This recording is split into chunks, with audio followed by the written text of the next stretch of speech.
พูดนะ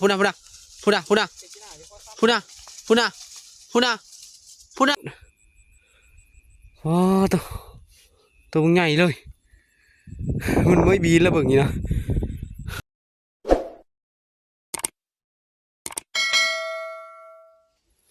กราบทักทายสบายดีและก็สวัสดี FC ทุกท่านนะที่เข้ามาติดตามรับชมมื้อนี้ก็สิไปหาการพี่น้องเอ้ยไปหาการก็มาดูการเท่าเขตท้อไปเลยได้เห็นไปเลยแล้วเอาไปบรรยากาศยังมื้อคืนไปหาการเราเบิ่งเป็นแนวหาก่อนนี่ก็ค้ำเลยพี่น้อยลมพัดจักไปเลยแล้วอ้อได้หนาวๆเนี่ยนี่ฝน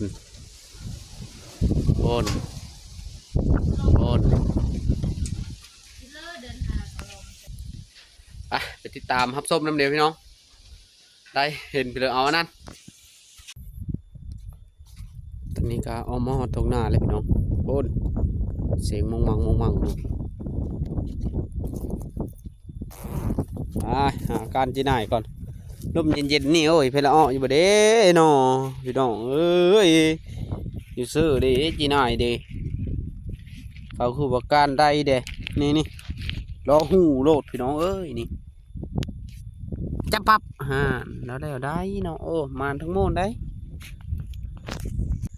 นี่เด้ตัวนี้จับปั๊บได้เซยเห็นเขตพร้อมบ่านี่เขตก็มีเอาจะน้อยฮ้อนจะน้อยหนาวพี่น้องเอ้ยคือเมื่อบ้านผู้ฮ้อนบัดมาพี่หนาวอีแล้วเอาโกยจักมันแล้วแนวเลยดินี่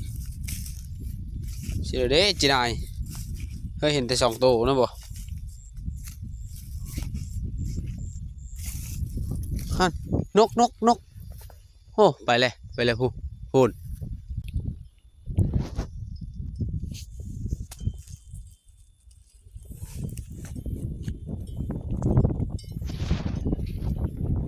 ตัวใหญ่ได้ตัวนี้เชอะนี่2 ตัวคือเดียว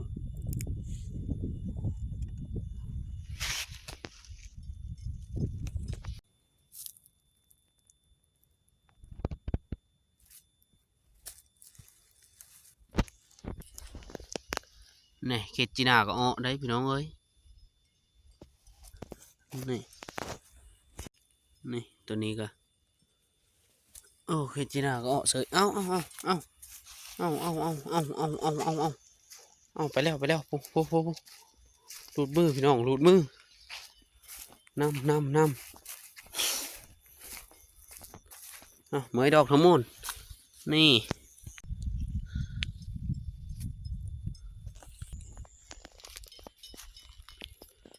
ตัวนี้ป่งปีได้ตัวนี้เนาะ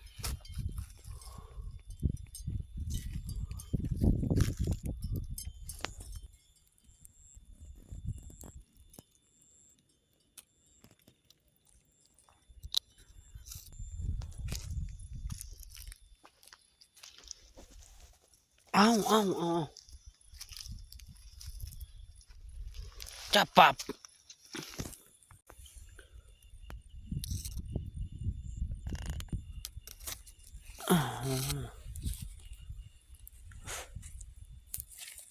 กระปอมกลางคืนก็เนาะตัวแม่นั่นนี่พี่น้อง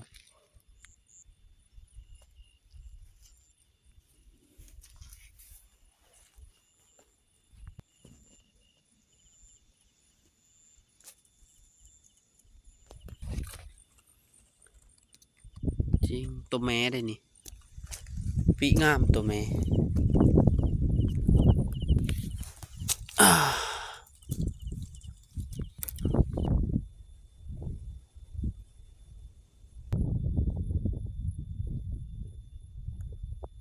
พี่น้องนี่เคยเห็นเบอร์มะขามป่งแล้วนี่จะใช้แมงกะนูนเลยกินเห็นนี่จะมันไปอยู่เชื่อนี่พี่น้องมานี่ก็ได้หลายโตอยู่ได้มาแล้วมันนี่ มันได้หลายโตพี่น้องเลย จับได้ก็ยิกหูได้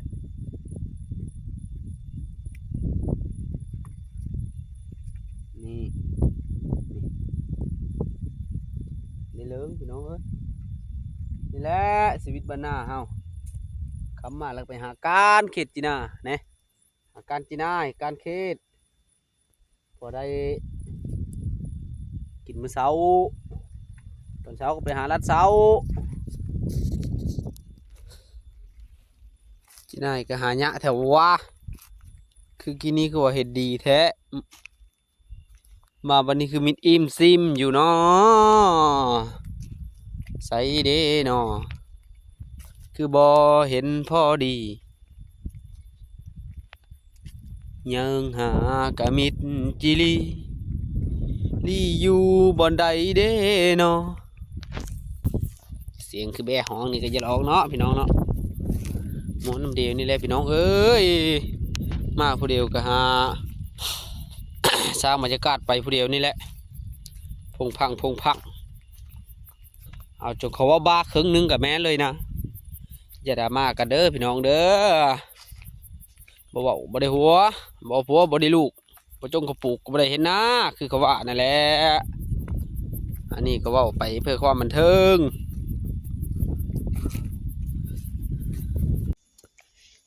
มานี่ก็เจอบ่ทนเพิ่นได้โอ้เพิ่นก็ไม่ธรรมดาได้เพิ่นก็ดุพอเพิ่นได้กังเว้นไปทางไห้มือแรงมาการเขตได้หนอบ่ทนดุอีหลีสบายดี ได้บ่นายอยู่ได้ตะเคียนได้แต่เขตการเบิดจากการเคียนการจีนาย จีน่ายเลย จีนายล้วนบอกเคียน จีน่ายโลนเขตก็เอาขันเห็นคลองเพิ่นแล้วคือหนาวนี่ยันคลองมันห้างยันเคียนมาลอด นึกว่ายันคลองยุงครบเลยกลางมุ้งเขาดิ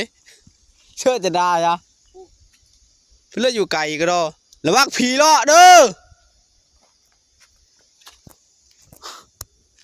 ไปขึ้นหน้าห้อยกระปูมานี่โดยไปโอ้ยเดี๋ยวนี้แหละพี่น้องเอ้ยคำไม่ได้ยืนกลางคืนไม่ได้นอนป้าตัวเมืองน้ำพูดนะ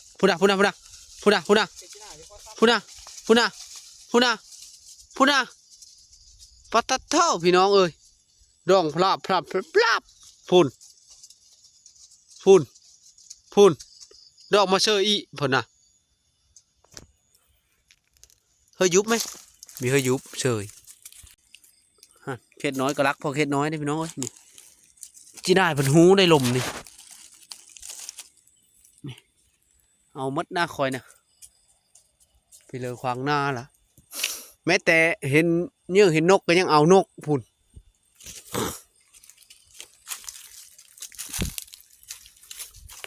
นี่ตัวนี้ก็ได้พูนเข็ดออกอยู่เนาะพี่น้องเนาะหนาวๆนี่กะกันเข็ดเลยสัตว์นี่พอดีอะไรสองเด้งเลย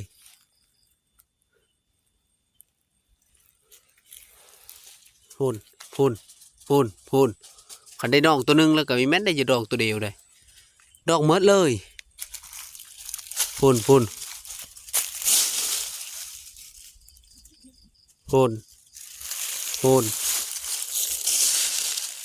ห่าน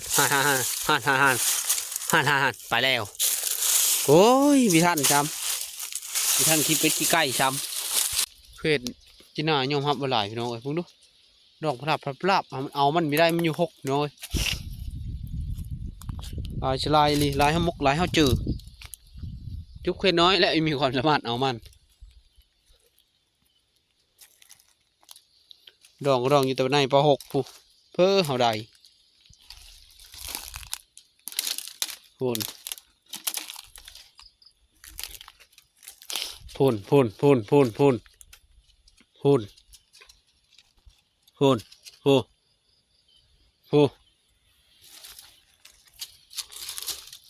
ฮะโอ้ยมีทันโลกเลยใจเด้ตัวบกพิลึกกึ่ยนึงฮะโกยนั่นตัวนี้เด้ฮะอะโกยไม่ได้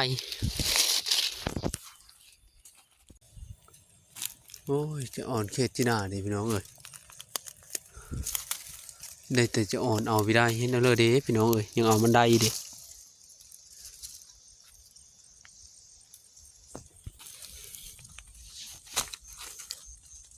โอ้โหดองพลาบพลาบเขตนี่ลายเอลิไม่ได้ว่าลายดินนะ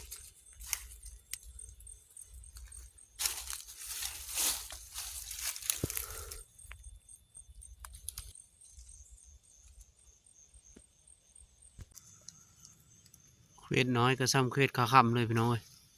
ตัวใหญ่อยู่เลย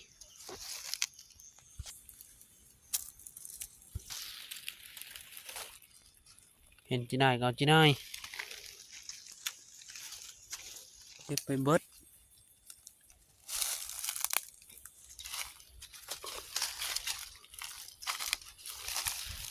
ฮันฮันฮัน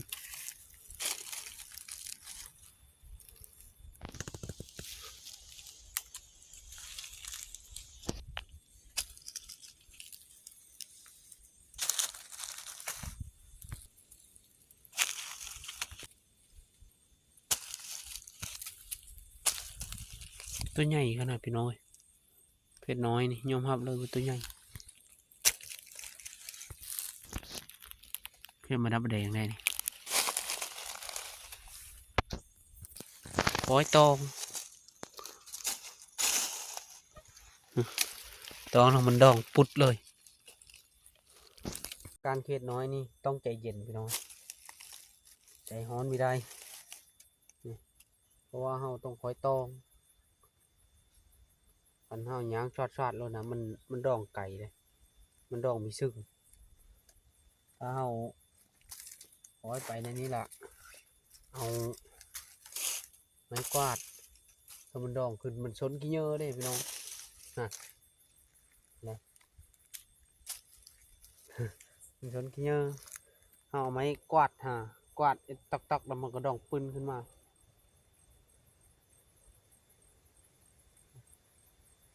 เห็นไหมตัวใหญ่นี่ได้เลยมาแถวนี้เขตตัวใหญ่พี่น้องเว้ยป้าตัวมึงนะเขตลังคำกับมึงแน่เขตกระคำนะพี่น้องนี่ป้าตัวใหญ่เลยป้าตัวนี่ตัวใหญ่เลยนี่โอ้จะอย่าหลุดไปนะตัวใหญ่เลยป้าพี่น้องคอยว่าพี่เลยได้ปลาข้อใหญ่บีนพี่น้อง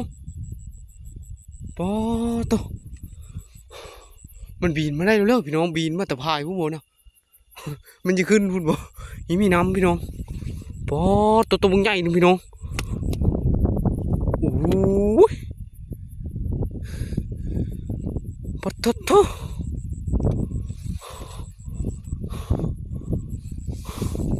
มันได้มีเพาะมีแป้วไปเลยพี่น้องมันบีนไปเองในเบิ่งนี่นะน่าวังน้ำกว่านี่พี่น้องป้าตัวนี่น้ำมันหุดน่ะเห็นนั่นนี่อยู่เพาะมันขึ้นในเบิ่งนี่นี่ป้าตัวพี่น้องเฮ้ยบีนมอดพี่เฉยโอ้แจมพี่น้องแจมสุดยอดว้าตัวใหญ่เลยมันไม่บีนแล้วเบิ่งนี่นะนี่แหละเขาว่าโด่งดีพี่น้องเอ้ยโด่งดีไปขี้กระเพาะเฮ็ดอันนี้โด่งเฮ็ดมาหาการเข็ดจีน่ากระเพาะปลาคอเนื้อเอ้ยชุดยอดยัดเอาคลองหลมบ่เด้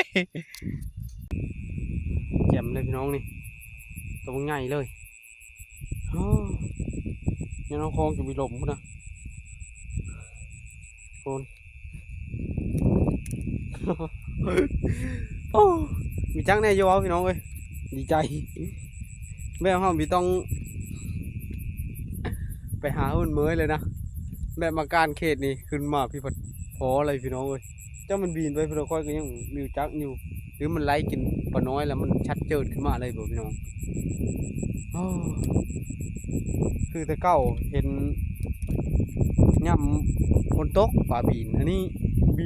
บีนขึ้นเลยพี่น้องเอ้ยประเภทกระลายบ่อนนี้นะประเภทจีน่าลายขนาดพี่น้องเอ้ยประเภทกระคำลายพิลึกพิโลเลยก็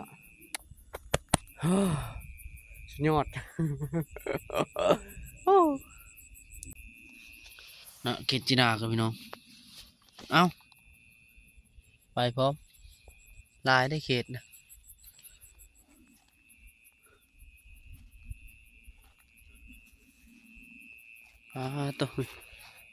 ตัวใหญ่พร้อมพอแล้วกับพี่น้องเว้ยเขตกระคำนี่กับตัวใหญ่เลยนะตัวนี้ก็สนอยู่นี่เลาะมือนะพี่น้องบ้านนี้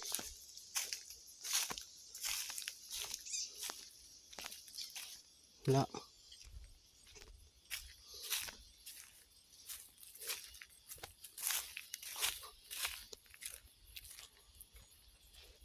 เห็ดก็ได้หลายเติบได้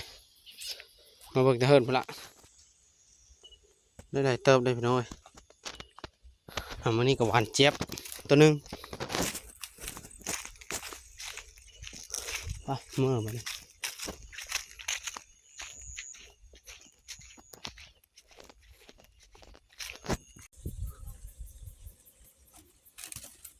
มาเทินเลยพี่น้องเอ้ยนี่จีนายกันดอกไปเบิดละยี่โขเด้นี่ตัวมึงใหญ่เลย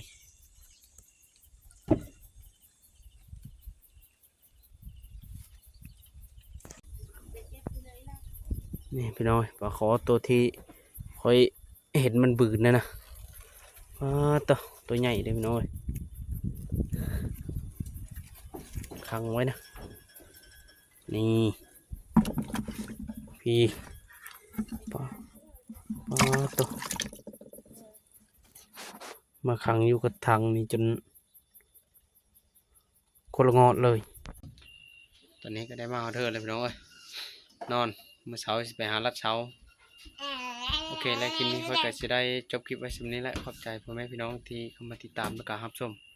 เดี๋ยวพบกันใหม่ในคลิปหน้า